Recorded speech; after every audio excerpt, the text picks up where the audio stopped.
Napapailing siya upang iwaksi sa isipan ang senaryo na yun. Bakit niya kailangang isipin pa yun? Natigil ang iniisip niya nang marinig ang pagbukas ng pinto. Nasa bandang 12:00 na at di pa siya makatulog, kaya nakapagtataka kung sino itong pumasok. Agad siyang nagkunwaring tulog, pero bahagyang nakabuka ang kabilang mata para masilip kung sino ang pumasok. Si Lucas pala. Pinatay nito ang ibang ilaw sa silid at binuksan ang isang lampshade sa tabi ng kama. Lumundo ang kama dahil umupo ito sa tabi ng bata. Nakayakap sa kanya ang bata at siya ang nakaharap sa banda ni Lucas, kaya kitang-kita niya ang ginagawa nito. Nakita niya kung papaano nito sinuklay ng daliri ang buhok ng kanyang anak.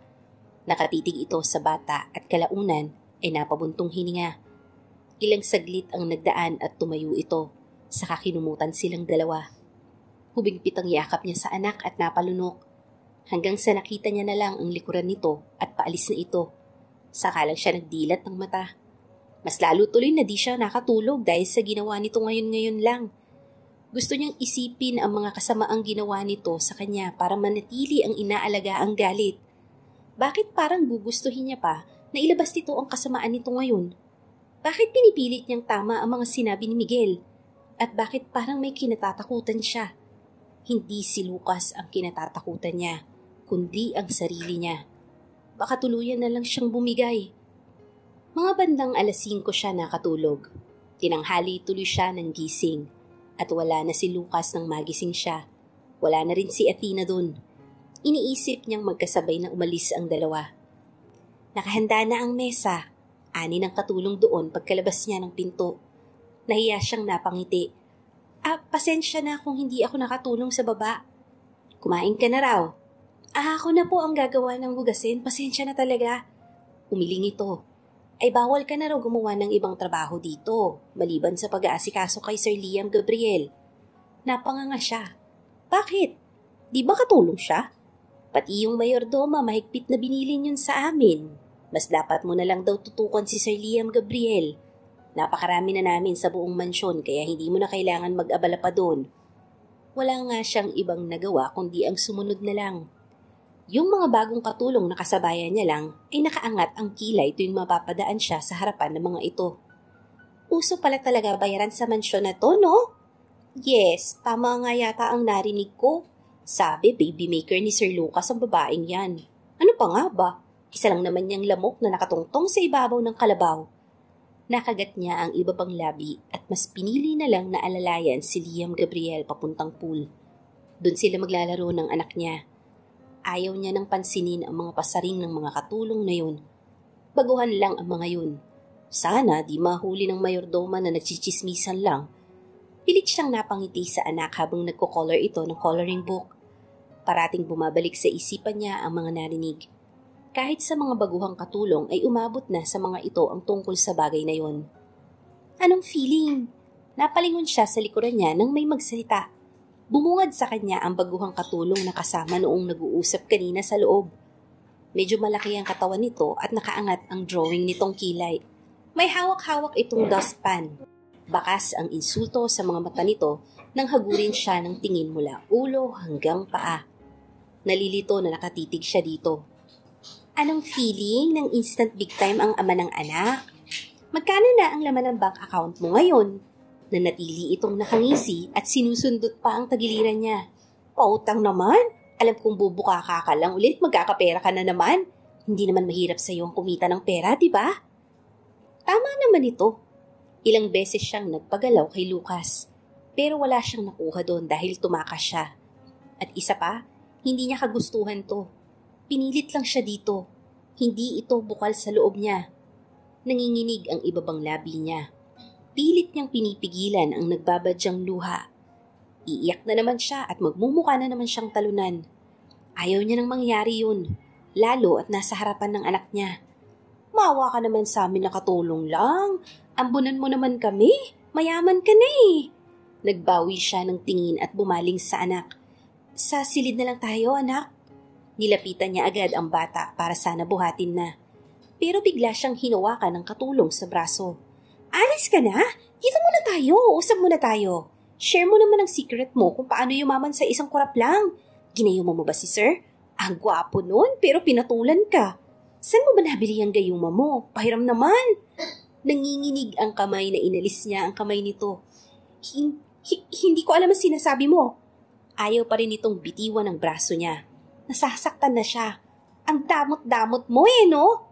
Gusto mong ikaw lang ang umaangat? Napaka-toxic ng ugali mo. Makasarili. Aray! Namilog ang mata niya nang makita ang malaking lalaki sa likuran ng katulong. Suot nito ay itim na fitted shirt. Seryoso ang mga mata at may sukbit na baril sa tagiliran. May tatak na security sa black shirt nito. Walang pinahihintulutan na humawa kay Ma'am Serena, lalo na ang manakit sa kanya at sa bata. Ani ng lalaki sa seryosong boses. Aray! Napasigaw pa ito nang halos baliin ng lalaki gamit lang ang isang kamay ang braso ng katulong. Sa kalibre ng lalaki ay halatang kaya nitong balian ang katawan ng katulong ng walang kahirap-hirap. Solid, malaki, matangkad, at namumutok ang muscles sa katawan. Kitang-kita na sanay sa pakikipaglaban. Magbalot ka na, aalis ka na ngayon, o gusto mo pang masalvage? Pasensya na, aalis na ako. Bitiwan mo na ako, please. Hindi siya makareact. Ang ginawa niya na lang ay takpan ang mata ng anak niya. Hindi pwedeng makita nito ang bayolenteng senaryo sa harapan nito. Pasensya na ma'am, pwede na kayong umakyat sa taas. Formal na sabi ng lalaki. Alanganin siyang tumango at binuhat na ang anak palayo doon. Nagmamadali siya habang tanaw niyang halos kalad ka rin ng lalaking yun ang katulong. Yung mga baguhang katulong kanina na kasama ng isang yun ay nanahimik nang dumaan siya sa harap ng mga ito. Ngayon may takot na sa mga mata. Di tulad kanina na pinag-uusapan pa siya. Naawa siya sa mga to. Hindi naman talaga problema sa kanya kung gano'n ang gawin ng mga katulong na yun. Huwag lang sa harap ng anak niya. Pero nanag pa rin ang awa niya kaysa ang galit. Naiintindihan niya ang mga ito. Baka kapos naman talaga kasi sa pera. Katulad niya. Tanghali ay natulog ang anak niya. Wala na siyang ibang gagawin kaya bumaba na lang siya. Kung ayaw siyang payagan na gumawa ng mga trabaho sa loob ng bahay ay maghahanap siya ng gawain sa garden. Nandun naman si Jepoy. Kaya lang, sa sala pa lang inarinig niya na ang boses ni Carrie. Hindi niya makalimutang ito ang dahilan dati kaya takot na takot siyang umakyat. Inakala niyang pagagalitan siya ni Lucas. Kinabahan na naman tuloy siya ngayon. Akma siyang aakyat nang magsalita ito. Actually, ikaw ang pinunta ko dito ngayon. We have to talk. Medyo bossy ang boses nito. Ngaling-ngali siyang humarap dito. Medyo kabado pa rin. Alanganin ang ngiti niya. Ano bang pag-uusapan natin? Let's talk about it in a coffee shop. You have to come with me. This is important. Hindi na siya hinintay nitong umuo o magsalita man lang. Nauna na itong naglakad na tila alam nitong susunod talaga siya. Pero oo, sumunod nga siya. Para matapos na. Nagbanggit ito ng pangalan ng mamahaling coffee shop sa personal driver nito. Kumuha ito ng lipstick sa mamahaling bag at nag-retouch bago sumandal sa upuan.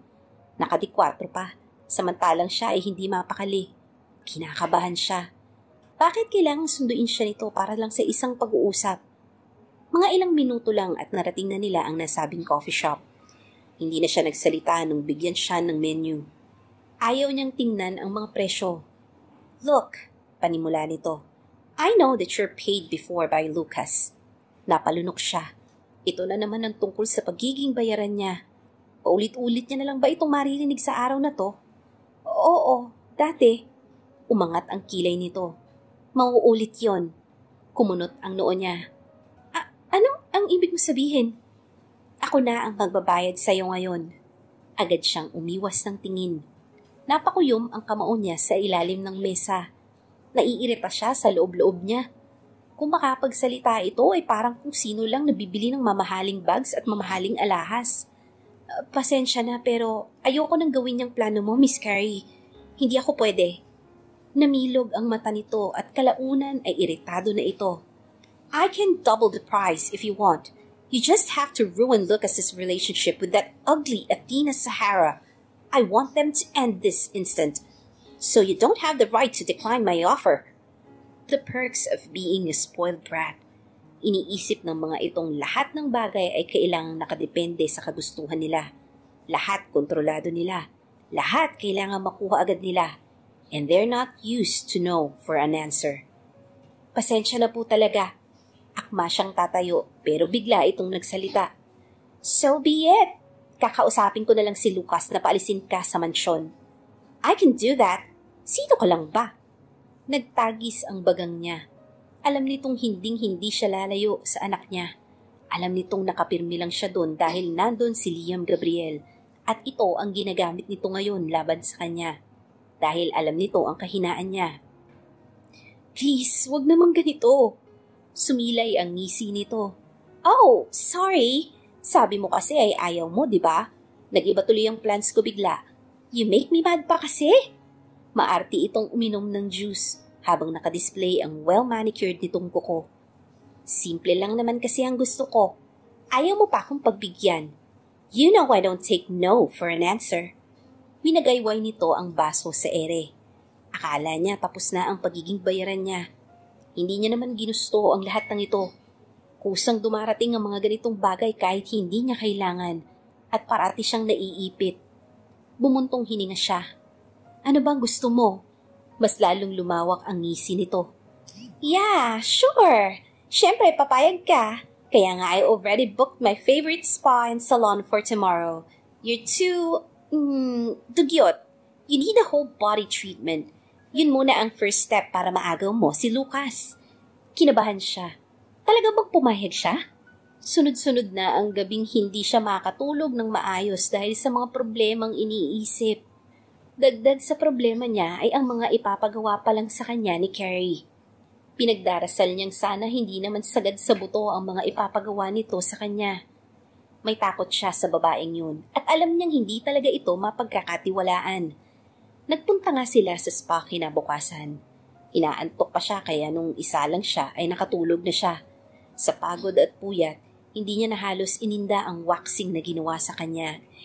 Ikaw na ang bahala. Just make sure na suitable for tonight. Narinig niya si Carrie na kausap ang babaeng sa tingin niya ay siya pang manager ng mismong spa. Halatang VIP si Carrie kaya inaasikaso sila ng ganun. Maging buhok niya ay binago.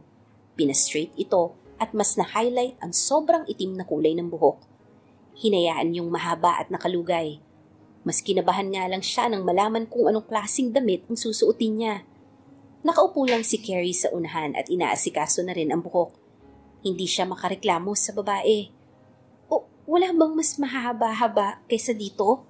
Sinulyapan niya ang bakla na siyang nag-asikaso ng makeup niya. Yan ang bagay sa pupuntahan niyo ngayon, sabi ni Ma'am Carrie. Ako nang bahala. Malaki naman puwet mo at hinaharap kaya ayos lang yan. Pakiramdam niya ay nag-init ang pisngi niya sa narinig. Yun na nga ang problema dun. Kaunting kilos niya lang sa damit na ito ay paniguradong masisilipan na siya dahil sa hulma ng katawan niya na di naman kasing payat talaga tulad ni Carrie. Kumpara sa babae, mas malaman siya at medyo humakab nga sa kanya ang damit. Hindi niya na napansin kung gaano nagbago ang itsura niya dahil sa problema niya sa suot. Panay ang paghila niya pababa nang magsimula siyang tumayo para iharap kay Carrie. Done, Miss Carrie! Bumungad sa kanya ang babae na umiinom na ng tea. Umangat ang kilay nito nang mapagmasdan siya. Ngayong nasa tanggapan na sila ng spa, ay sa kanya lang napansin na madilim na pala sa labas. Sa tagal nila sa loob ay ginabi na sila. Well, she looks okay, blunt na komento ni Carrie. Nagbayad na ito sa counter bago sila lumabas. Sakay na sila ng kotse. Hindi niya alam ang pupuntahan nila. Hindi pa nito nabanggit sa kanya. We're going to a club. Napabaling siya kay Carrie. Here, may inabot itong earpiece, kaya nakakunot ang noo na nakatitig lang siya kay Carrie. I'm gonna tell you through that kung ano ang mga gagawin mo. Put that in your ear. Tahimik niyang inayos ang aparato sa tenga niya. Napalunok siya. Kinakabahan na talaga siya. Balak nitong sirain ang relasyon ni Lucas at Athena. Iniisip pa talaga nitong may chance siyang mapansin ni Lucas na maaakit sa kanya ang lalaking yon? Knowing Athena, a model, matangkad, sobrang ganda, may kaya ang pamilya at higit sa lahat ay dalaga. Masyado nang desperada si Carrie na agad nitong naisip na kunin siya. Sana lang ay hindi magtagumpay ang gagawin niya para ma-realize ng babae na wala siyang kwentang gawing partner sa balak nito. Masyadong low standard ang hinila nito at halatang hindi yun ang tipo ni Lucas. Kaya hinding-hindi siya magiging bagay sa trabahong ito. Masakit sa mata ang ilaw ng disco pagkapasok nila. Agad niyang naramdaman ang mga mata sa paligid. Karamihan sa mga napansin niyang nakatingin ay mga lalaki. Mas lalo siyang kinilabutan nang mapansin na nasa katawan niya agad na pako ang mga mata ng mga lalaking iyon. Panay na ang hila niya pababa ng suot na damit. Masyado pang revealing ang likuran at hanggang bewang ang bukas noon. Sa dami ng tao ay nawala niya si Carrie. You have to go to the dance floor. Ani ng boses ni Carrie sa earpiece niya. Nagpalinga-linga siya sa paligid. Natagpuan na ng kanyang mata si Carrie na nasa bar counter na at may kausap na agad ngayong lalaki.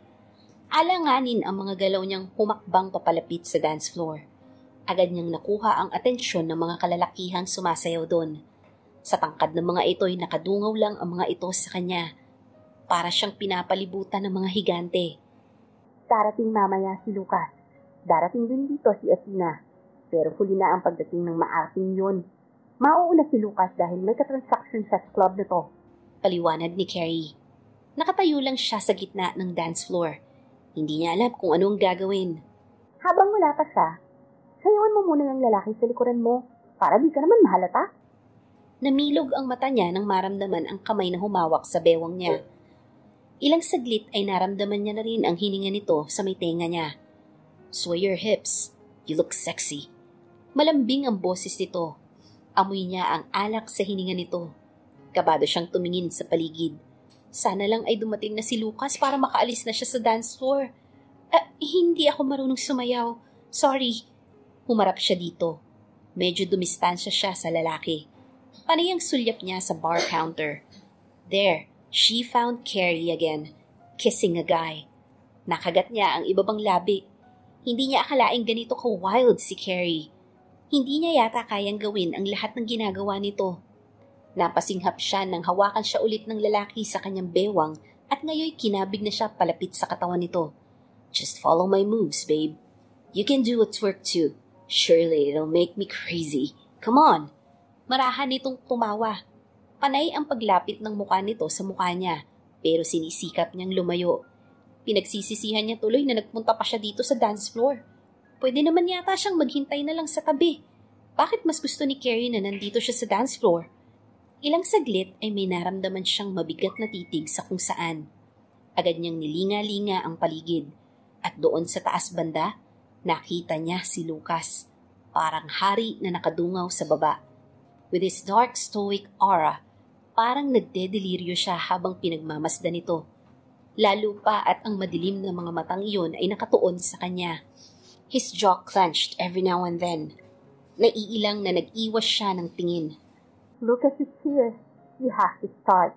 Gumawa ka ng issue. That bitch Athena is a model. Kilala siya ng marami. Claim Lucas as your boyfriend. You have to start telling about it on that guy in front of you. Napaawang ang bibig niya sa narinig mula kay Carrie. Boyfriend? Yun ang sasabihin niya sa lalaking nasa harapan niya ngayon? Pero Carrie... Come on, Serena. Don't waste our time. Darating na si Athena mamaya. Kailangan maikalat mo na ang balita na yan dyan sa dance floor. At kilala si Athena dito. So this is the perfect place for us. Maraming mayayamang influencer, anak ng artista o sa politika ang mga dumadayo sa mamahaling club na yon. Surely, maliit na balita ay kakalat agad, lalo na pagdating sa mga modelo. Kaya ito ang napili ni Carrie na lugar para magpakalat ng issue. Hindi niya agad masabi, mas lalo siyang makakaramdam ng guilt. Paano kung masira nga si Lucas at ang girlfriend nito? Magagalit ang lalaki sa kanya.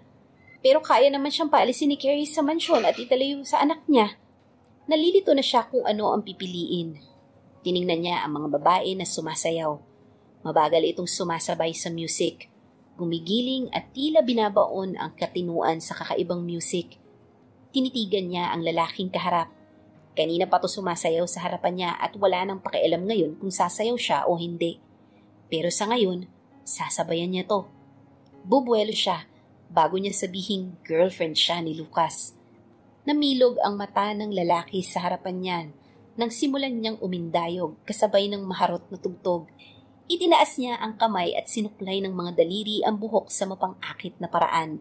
Ilang beses na napamura ang lalaki sa harapan niya habang pinagmamasdan siya. Sabihin mo agad-agad ngayon, iuuwi na kita. Hindi nito napigilang hawakan siya sa bewang. Hindi niya to pinakinggan, ngunit napadako ang mata niya sa taas. Wala na dun si Lucas. Umalis na kaya to? Siguro hindi na pupunta si Athena, kaya umuwi na lang.